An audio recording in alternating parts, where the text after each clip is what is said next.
네, 지난주에 우리가 나의 하나님이라는 제목으로 말씀을 우리가 함께 나눴는데요.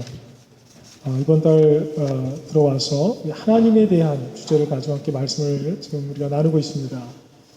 근데 이 하나님이라고 하는 이 단어는 사실 너무 크지요. 제가 1년 내내 이 하나님이라는 주제만을 가지고 말씀을 나눠도 아마 올 한 해 동안 설교를 다 할 수 없을 것 같고요.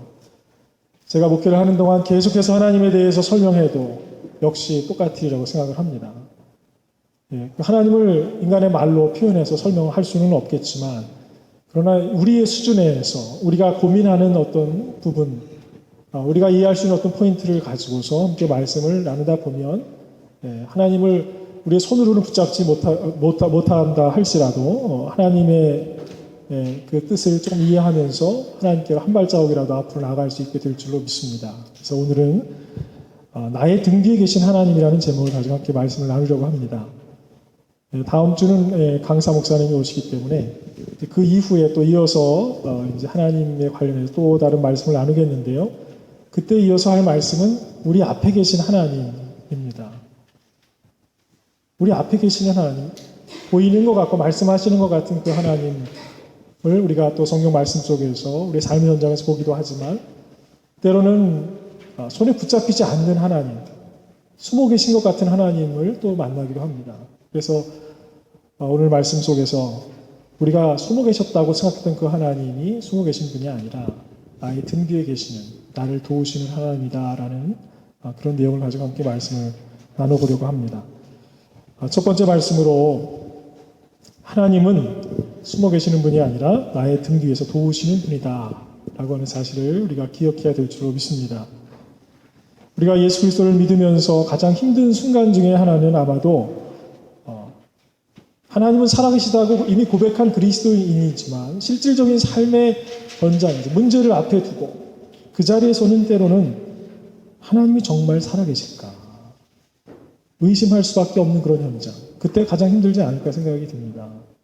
기도하는데 응답이 없다고 느껴지는 순간, 하나님은 왜 숨어 계시는 것일까? 누구에게는 응답을 잘 하시는 것 같은데, 성경에 보면 많은 사람이 다 기도의 응답을 받으면서 정말 편하게 쉽게 하나님의 음성을 들으면서 그렇게 주님의 일을 하는 것 같은데, 왜 나는 하나님을 믿는 일이 이렇게 어려울까? 왜 하나님은 내가 하나님을 찾을 때 응답하지 않으시고 하나님은 어딘가 이렇게 숨어 계시는 것일까? 그런 생각이 들 때가 있는 것입니다. 그럴 때면 마치 기도는 그냥 램프의 여정을 불러내는 것 같은 그러한 모습이 될 때도 있습니다. 이 영화를 보면은 슈퍼히어로들이 많이 나오죠. 이 미국 영화에 많이 등장하는데, 옛날에는 주로 혼자 다니고 몇 명 없었어요. 기껏해야 슈퍼맨, 원더우먼 몇 명 없죠. 얼마 전에 아들이 보자고 그래서 같이 봤던 영화가 있는데 몇 명이 나오는지도 모르겠어요. 공통점이 하나 있는데 제대로 된 옷을 잘 입고 다니지 않더라고요. 속옷 같은 거 입고 힘들게 사는 것 같아요.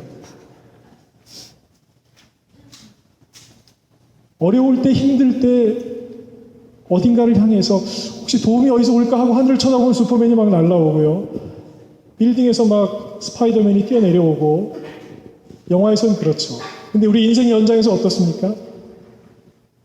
어떻게 해야 될까 갈등하고 고민하는 그 순간에 누군가 대신 결단도 내려주면 좋겠고, 내가 해결하지 못하는 문제를 누가 그냥 나타나서 해결해 주면서 하나님이 보내셨다고 말 한마디 해주면 그냥 그 자리에서 하나님 너무 감사합니다라고 고백하면서 고개를 숙일 수 있을 것 같은데, 하나님하고 아무리 불러봐도 대답하시지 않는 것 같게요. 그렇게 느껴집니다. 여러분은 어떠십니까? 우리가 예수 그리스도를 믿는 일, 말처럼 그렇게 쉬운 일이 아닌 것 같습니다. 하지만 중요한 것 한 가지가 있습니다. 하나님은 우리가 보지 못한다고 해서 계시지 않는 분이 아니라는 것입니다. 우리가 생각할 때 역사하시는 분이 아닌 것처럼 여겨진다고 해서 하나님이 아무 일도 하지 않고 계시는 분은 절대로 아니라고 하는 사실입니다. 어린아이들이 걸음마를 배워가는 과정이 얼마나 흥미로운지 모릅니다. 아이들이 우리 교회에 많이 있죠. 태어난 지 얼마 안 된 것 같은데 벌써 뭐 2살 됐다, 3살 됐다 하는 아이들이 우리 교회에 많이 있는데 그 아이들이 커가는 모습을 보면 참 신기합니다. 특히 걸음마를 배우는 과정을 보면서 참 놀라운 모습을 보게 되는데요. 아이들이 걸음마를 배울 때 무슨 학원을 다니거나 특별한 어떤 능력을 전수받는 일은 없어요. 아이들이 하는 일이라고는 매일 넘어지는 것밖에 없습니다. 그거 아십니까? 아이들이 걸음마 한다고 엄마한테 일으켜달라고 그래서 신나갖고선 한 발자국 뛰면 다 넘어집니다. 기껏해야 2발자국 가고 또 넘어지고 그거를 계속해서 반복하는데 그러다 어느 순간에 보면은 걷고 있어요. 엄마 아빠들이 옆에서 뭐 우리 아들 잘 걷는다고 막 이렇게 세워갖고 막 밀어줍니다. 근데 정작 걷는 건 누가 걷습니까? 아이가 걷습니다. 그리고 실질적으로는요, 엄마 아빠가 걷게 해주는 게 아니라 실질적으로 넘어뜨리는 거랑 똑같아요. 지금 아직 걷지 못하는 게 자꾸 걸어보라고 해요.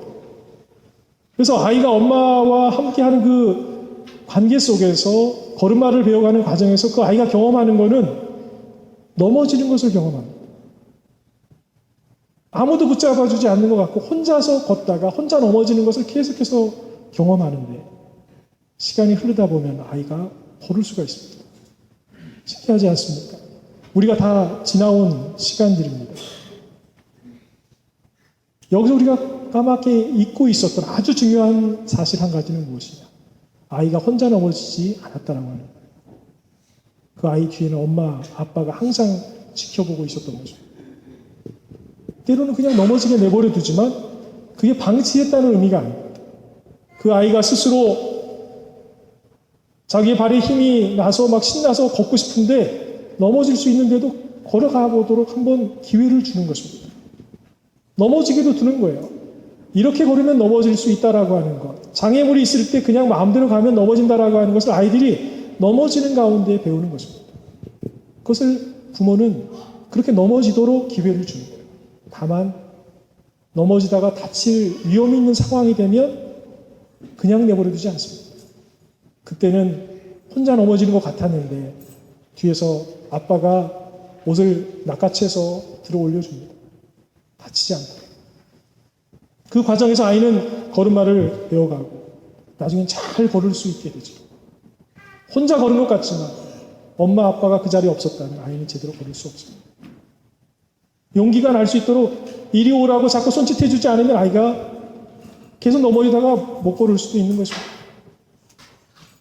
어떤 아이들은 엄마 아빠 없이 그냥 집에서 방치되면서 있는 과정에서 걸음마를 잘 하지 못하는 아이들이 있더라고요. 나이가 많이 들어서야 시작한 아이들이 있어요.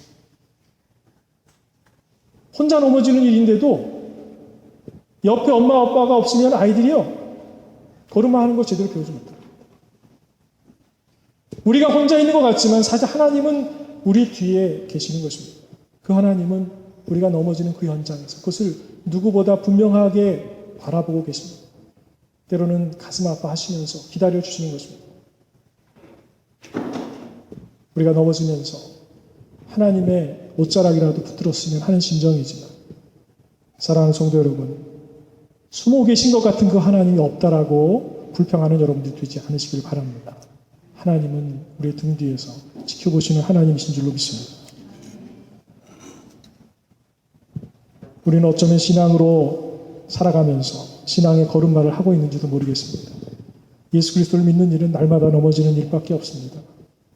그렇지 않습니까? 여러분, 교회 밖에서 볼 때 교회에 나오면 참 좋겠다. 저 교회 젊은 사람들이 많다고 하던데 저 교회 가면 또래 아이들도 많고 저 교회 가면 이게 좋다고 하던데 라고 하는 그런 소식을 듣고 교회에 나왔는데 처음에는 정말 좋다라고 생각하다가 조금 시간이 지나면 갑자기 막 영안이 열리죠. 보이지 않던 것들이 막 보이기 시작합니다. 저 사람 보기하고 다르네. 아무개 목사 참 설교할 때는 천사 같더니 점점점 이렇게 듭니다. 왜 그렇습니까? 우리 연약함들이 보이기 시작하는 것입니다. 우리가 예수를 믿는 그 과정, 그 환경은요, 그러한 것입니다.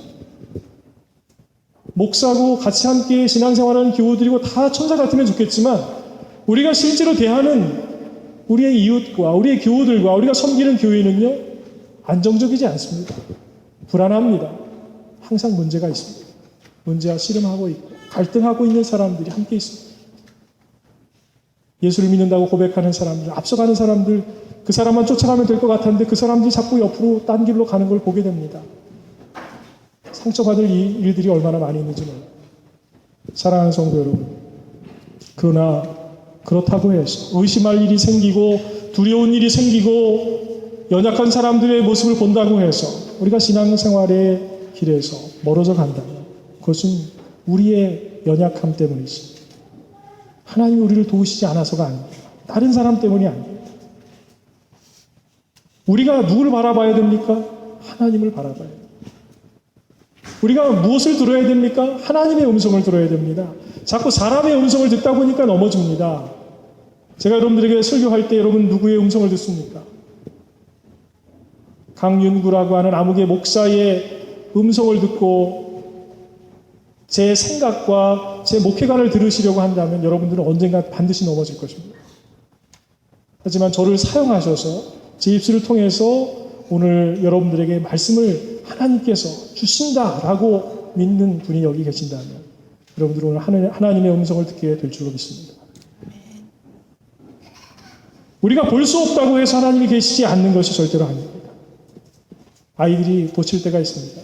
엄마가 옆에 있어 줘야만 되겠다고 아무데도 가지 못하게 하고 옷자락 붙들고 있고 엄마 젖을 만져야 잠을 자겠다고 하고 막 계속 그럽니다. 아기 때는 괜찮은데 아이가 나이가 들어가는데도 계속 그렇게 그런 증상을 보이면 여러분 어떻게 하겠습니까? 우리 모녀는 너무 애틋해요. 너무 사랑이 특별해서 우리는 이렇게 살아요. 이렇게 하시면 안 되죠. 어떻게 하겠습니까? 떼어놓아야 됩니다.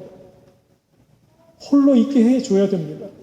혼자 길을 걸을 수 있도록 혼자 아무 도움도 없이 걸어가 보도록 해야 됩니다. 근데 여러분 혼자 걸어가기 그냥 두십니까? 사실은 그렇지 않습니다. 혼자 걸어가게 하는 것 같지만 부모는 지켜보는 거죠. 그래 이제는 네가 다 컸으니까 네가 한번 혼자 생각하고 네가 결단하고 한번 그 길을 가봐라.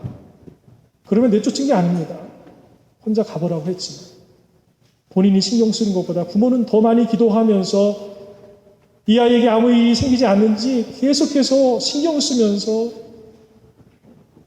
보이지 않는 곳에서 그 아이를 계속해서 지켜보고 있는 것입니다. 그것이 바로 부모의 마음이고 그것이 사랑하는 이들의 마음입니다. 사람도 그러한데 하나님이 어떠하시겠습니까?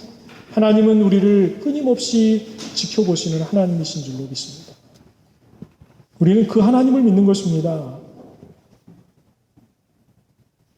엄마가 멀리 떨어져 있는 것이 자기에게 도움이 안 될 것 같지만 엄마가 떨어져 있을 때 요리도 해주고 청소도 해주고 뭔가 준비를 해주고 그러한 시간이 있어야 정말로 복된 것입니다. 사랑하는 성도 여러분, 우리가 하나님 앞에 보채는 역할만 한다면 우리는 영원히 기저귀를 차고 있는 아이로 남아있을 수밖에 없을 것입니다. 신앙생활은 기저귀 차고 다니는 일이 되어서는 안 됩니다. 사도 바울이 이야기해 준 것처럼 우리가 때로는 율법이 필요할 때도 있습니다. 우리의 연약함을 깨닫기 위해서. 하지만 율법만 붙들고 있으면 하나님의 사랑을 깨닫기가 어렵습니다. 율법을 다 던져버리고 하나님의 은혜 가운데로 뛰어 들어가야 할 그런 순간이 있습니다.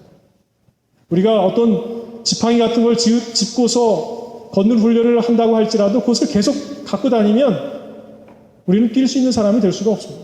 언젠가는 지팡이를 던져버려야 되는 것입니다. 언젠가는 하나님의 약속의 말씀만을 믿고서 뛸 수 있는 그런 상황이 되어야 성숙한 신앙인이라고 할 수 있는 것입니다.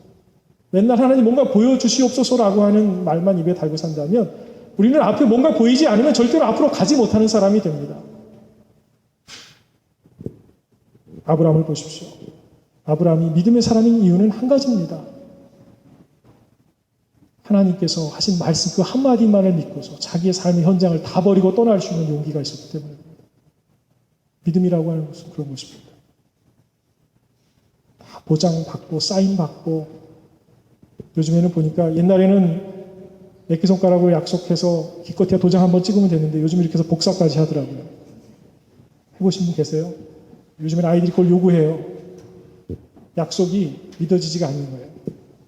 엄마가 하는 말 한마디가 잘 믿어지지 않는 시대가 됐습니다.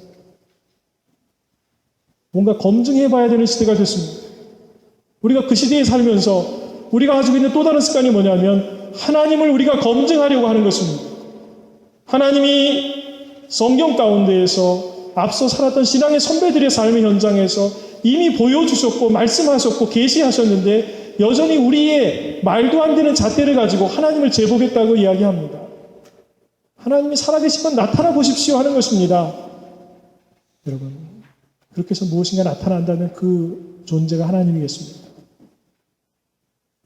하나님은 우리 이성의 한계 안에 갇혀 계신 분이 절대로 아닌 것을 믿으시기 바랍니다.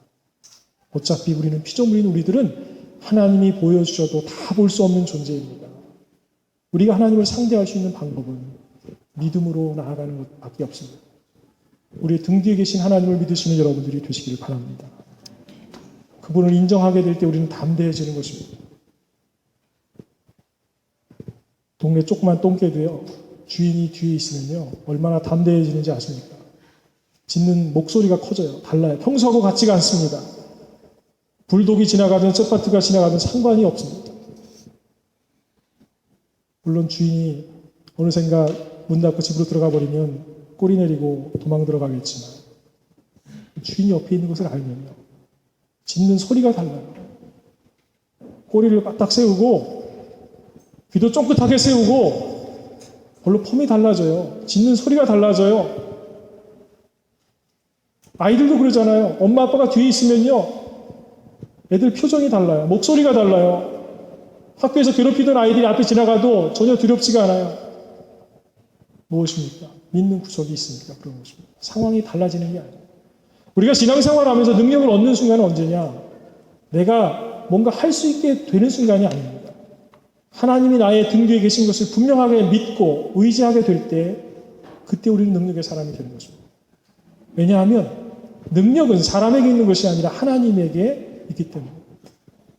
결국 예수를 믿는 우리는 우리의 어떤 지식과 경험으로 승부를 거는 사람이 아니라 하나님이 주시는 능력으로 승부를 겁니다. 그렇기 때문에 내가 꼭 능력이 있어야 되는 것이 아닙니다. 내가 꼭 돈이 있어야 되는 것이 아닙니다. 정말로 믿음이 좋은 사람이에요. 돈을 많이 벌어야만 하나님의 일을 할 수 있는 게 아니에요. 내가 벌 수 있는 것은 한계가 있지만 믿음으로 하면 하나님께서 더 많은 것을 할 수 있도록 길을 열어주십니다. 하나님이 주시는 것으로 하는 겁니다. 내 것으로 하면 한계는 반드시 정해져 있습니다. 여러분이 아무리 똑똑해봤자 여러분들보다 더 똑똑한 사람은 세상에 정말로 많이 있습니다. 여러분이 IQ가 아무리 좋아봤자 여러분보다 IQ 더 좋은 사람이 있습니다. 뭘로 승부하겠습니까? 잠 안 자고 노력해서 잠 3시간 자면 열심히 일하고 부지런히 일하는 사람 아니겠습니까? 그것도 안 차는 사람도 있습니다. 어떻게 하시겠습니까? 그들과 경쟁하면 이기겠습니까? 그렇게 해서 하는 것이 아닙니다. 예수를 믿는 우리는 하나님의 능력으로 해야 되는 줄로 믿습니다. 하나님이 지혜를 주셔야 지혜로운 자가 되고, 하나님이 좋은 판단력을 주셔야 제대로 된 결정을 하는 것이지, 하루 종일 고민한다고 제대로 된 결정을 하는 것 절대로 아닙니다. 우리의 등 뒤에 계신 하나님을 믿고 인정하는 여러분들이 되시길 바랍니다. 두 번째로, 우리가 지금까지 올 수 있었던 것이 하나님의 은혜인 것을 고백하는 여러분들이 되시길 바랍니다. 우리가 하나님께서 나를 인도하고 계신다, 하나님이 살아계신다, 하나님은 나를 떠나신 적이 한 번도 없다라고 믿지 못하게 될 때에 갖게 되는 아주 커다란 위험이 몇 가지가 있습니다. 그 중에 가장 큰 위험 하나는 무엇이냐? 손에 붙잡히지 않는 하나님, 숨어 계시는 것 같은 하나님을 믿는 과정 속에서 우리는 눈에 보이는 가장 확실한 존재를 믿게 됩니다. 누굽니까? 바로 자기 자신입니다. 계산기 두드리면서 사는 시대가 되면서 우리에게 가장 많이 흔하게 나타나고 있는 현상 중에 하나는 뭐냐면 자기 자신만을 믿는 것입니다. 이기적이 되는 이유가 무엇입니까? 자기 계산이 가장 정확하다고 믿는 것입니다. 때로는 나를 가장 사랑한다고 하는 배우자의 계산조차도 믿어주지 않습니다. 아니야, 내 직감이 맞아, 내 계산이 맞아, 내 말 믿어봐 하면서 끝까지 나의 판단을 밀고 나가려고 합니다. 누가 그렇습니까? 오늘을 살아가는 대부분의 사람이 그렇게 살아가고 있습니다. 그렇게 믿게 되는 이유는 무엇이냐? 요즘에는 정말로 믿을 게 없어요. 믿을 사람이 없어요. 이제는 일륜으로가 아니라 천륜으로 맺어져 있는 부모와의 관계, 형제 관계 속에서도요, 믿을 수 없는 일들이 막 일어납니다.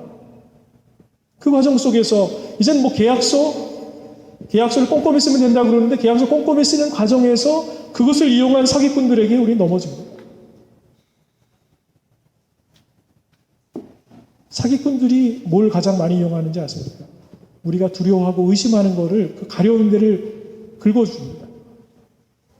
이거 걱정되시죠? 이거는 제가 아무 문제 없게 해드리겠습니다 하면요. 그 다음부터는 하나도 두려워하지 않으면서 100% 믿으면서 사기꾼은 하라는 대로 다 합니다. 돈 보내라고 그러면 다 돈 보내고, 돈 부족하지 않냐고 더 보내주고, 다 날리는 거예요. 왜? 의심하다가 믿을 수 있을 것 같을 때 실질적으로 자기가 만들어 놓은 걸림돌에 자기가 넘어집니다. 오늘날 의심을 가장 많이 하는 시대가 됐는데, 의심하면서 자기 자신을 가장 믿는 시대가 되었고, 계산기를 사람들이 가장 많이 사용하고, 웬만해서는 믿지 않는 사람들이 살고 있는데, 놀랍게도 사기 사건이 가장 많이 일어나는 시대입니다. 수많은 사람들이 매일 넘어지고 매일 속아 넘어가는 시대 속에서 우리가 살고 있습니다. 왜 그렇습니까? 자기 자신을 믿기 때문입니다. 예수 그리스도를 믿는 일은 절대로 자기 자신을 믿는 것이 아닙니다. 내가 살아오고 내가 교회에서 경험한 사건이 나를 믿게 해주는 것이 아닙니다.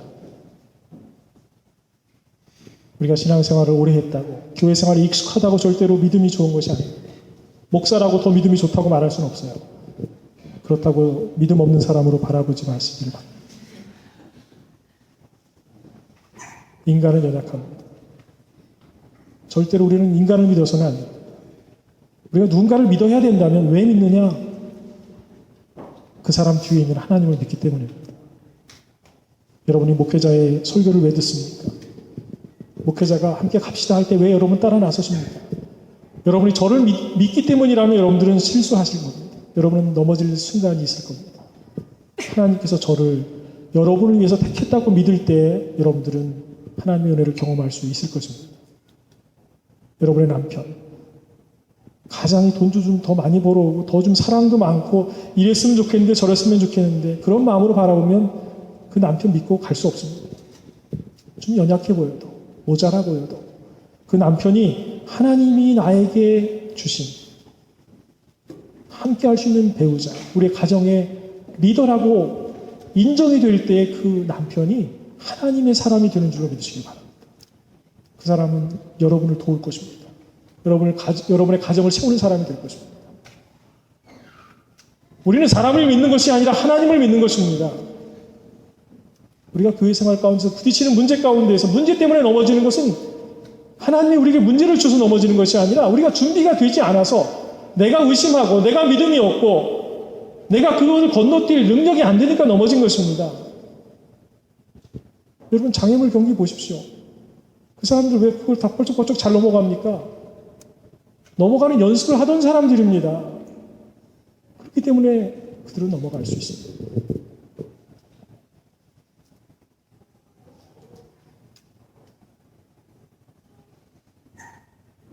아까 넘어지는 얘기, 걸음마 얘기를 제가 오늘 말씀을 드렸는데 여러분 그거 아십니까? 잘 넘어지면 안 되는 사람들 있습니다. 유도 선수 같은 사람. 그 사람들이 가장 많이 하는 게 뭔지 아십니까?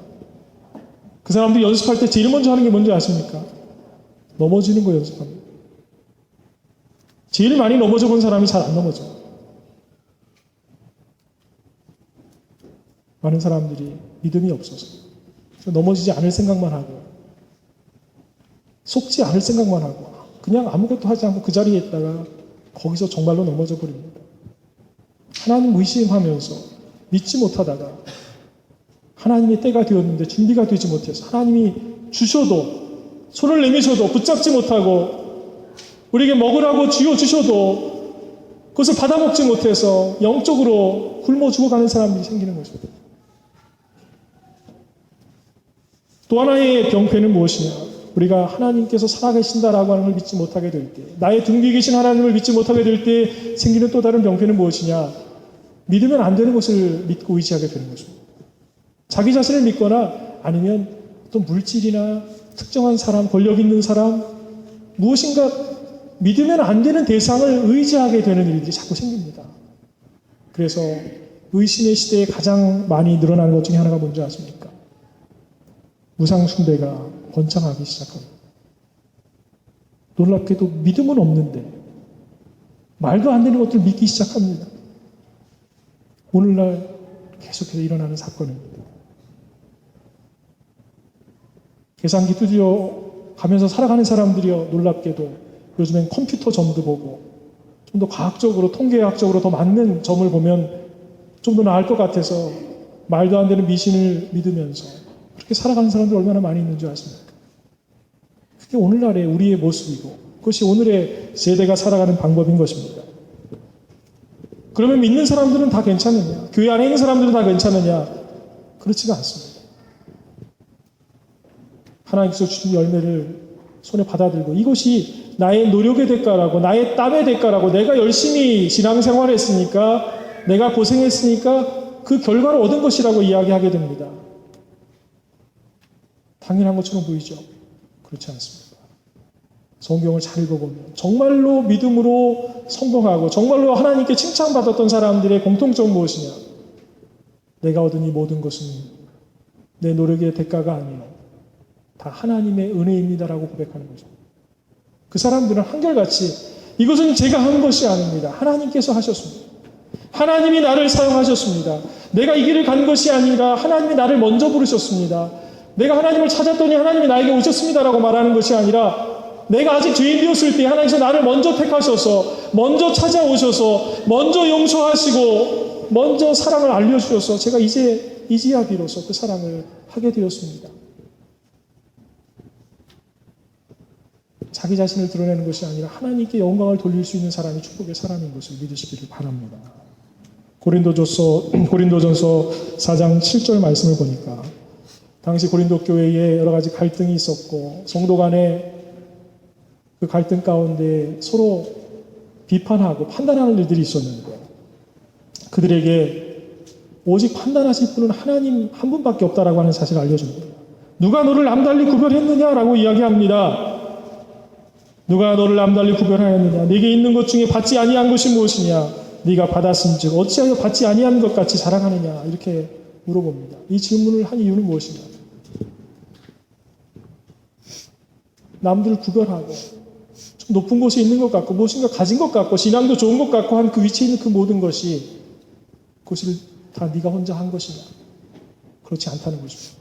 하나님께서 주셔서 하나님께서 진리의 말씀을 주시고 하나님께서 길을 알려주셔서 그 길을 간 것이지 우리가 한 것이 아니라는 얘기입니다. 그 어떤 것 하나도 우리가 만들어낸 것이 없고 다 하나님이 주신 것이라는 그런 뜻입니다. 오늘 본문이 주보에 잠깐 잘못 나왔는데요. 요한복음 6장 44절과 65절 말씀입니다. 44절 45절이 아니라 44, 65절인데요. 말씀은 같은 말씀입니다. 제가 읽어드립니다. 나를 보내신 아버지께서 이끌지 아니하시면 아무도 내게 올 수 없으니 오는 그를 내가 마지막 날에 다시 살리리라. 65절 또 이르시되 그러므로 전에 너희에게 말하기를 내 아버지께서 오게 하여 주지 아니하시면 누구든지 내게 올 수 없다 하였노라 하십니다. 아멘. 내가 아버지께 간 것 같았는데 내가 아버지 옆에 있었던 이유는 내가 아버지께로 간 것이 아니라 아버지께로 나아갈 수 있는 마음을 주신 하나님 때문이라고 하는 것입니다. 아버지께서 인도하셨기 때문에 간 것이라고 지금 성경은 말해주고 있는 것입니다. 오늘의 내가 여기에 있는 이유는 하나님의 은혜 때문이라고 하는 것입니다. 우리는 나의 등 뒤에서 푸시해 주신 그 하나님을 믿어야 될 줄로 믿습니다. 하나님은 때로는 말씀하십니다. 감동을 주십니다. 여러분 그때에 제대로 깨닫고 그 말씀을 믿고 갈 수 있는 사람이 믿음의 사람인 줄로 믿습니다. 결론적인 말씀을 드리겠습니다. 여러분 하나님 어디 계십니까? 어디에 계신다고 생각하십니까? 여러분의 손에 붙잡히지 않고 보여지지 않습니까? 그렇게 느껴진다면 하나님은 여러분의 등 뒤에 계신다고 믿고 그 하나님을 인정하시는 여러분들이 되시기를 바랍니다. 손에 붙잡히지 않아도 그 하나님이 내 심령 가운데에서 역사하고 계심을 믿으시는 여러분들이 되시기를 바랍니다. 13절 말씀을 영어 오늘 좀 발음이 좀 안 되네요. 제가 한국말 발음이 이렇게 안 되는지 모르겠습니다. 영어 성경으로 제가 읽어드리겠습니다. For God is working in you 이렇게 되어 있습니다. 하나님께서 우리 안에서 역사하고 계셔서 giving you the desire to obey Him 이렇게 되어 있습니다. 하나님을 섬기려고 하는 그러한 마음까지도 누가 주신다고요? 우리 안에서 역사하시는 하나님께서 지금 주고 계신다라고 하는 것입니다. And the power to do what pleases Him 그렇게 되어 있습니다. 하나님을 기쁘시게 하는 일들을 우리가 할 수 있는 그런 능력까지도 누가 주신다고요? 우리 안에서 역사하시는 하나님이 주신다는 것입니다. 그 얘기가 뭡니까? 우리가 하나님께 영광을 돌린다고 해서 우리가 하는 것이 아니라 그렇게 할 수 있는 마음과 그렇게 할 수 있는 능력과 그 모든 것을 하나님이 우리 안에서 하신다는 것입니다. 손에 붙잡히지 않는 그 하나님께서 하나님을 믿게 하시고 그 길을 인도하시고 누군가를 사랑한다고 하면 내가 사랑이 많은 것이 아니라 하나님께서 우리에게 사랑할 마음을 주셔서 감동해 주셔서 성령께서 인도하셔서 그 일을 하고 있다라고 하는 것입니다. 그러므로 우리는 또한 하나님 앞에서 항상 사람들 앞에서 겸손해야 될 줄로 믿습니다. 뭔가 앞서간다고 생각할 때도 그것은 우리의 행한 것이 아니고 하나님이 하신 일입니다. 우리가 아무것도 붙잡을 수 없다고 생각하는 그 순간에도 하나님은 여전히 역사하시는 것입니다. 넘어져도 하나님의 뜻이 있는 것입니다. 하나님이 붙잡으시는 타이밍이 있을 것입니다. 하나님이 계속 넘어지게 하실 때는 우리 힘으로 일어나도록 그래야 남들 넘어지는 사람을 일으켜 세울 수 있는 사람이 될 수 있으니까 우리를 리더로 키우기 위해서 강하게 우리를 연단하시는 과정일 것입니다. 하나님을 믿어보시기 바랍니다. 하나님께서 왜 그렇게 하실까? 이해할 수 없을 때가 있습니다. 그러나 우리는 그래도 믿어야 됩니다. 나의 등 뒤에 계신 그 하나님을, 여러분의 등 뒤에 계신 그 하나님을 믿는 여러분들이 되시기를 주의 이름으로 축원합니다. 기도하겠습니다. 사랑이 많으신 아버지 하나님, 오늘도 주님께 나와 예배할 수 있는 마음을 우리에게 허락하시며 감사를 드립니다. 아버지 하나님, 두렵고 떨리는 일도 많이 있었고 우리의 마음이 상하고 의심이 가는 상황들도 많이 있었습니다. 아버지 하나님, 그러나 그 과정 속에서도 예배할 수 있는 마음을 주시고 섬길 수 있는 마음을 주셨사오니 아버지 하나님, 믿음 없는 의심하는 자가 되지 아니하고 담대하게 믿음으로 발걸음을 옮길 수 있는 용기의 사람이 되도록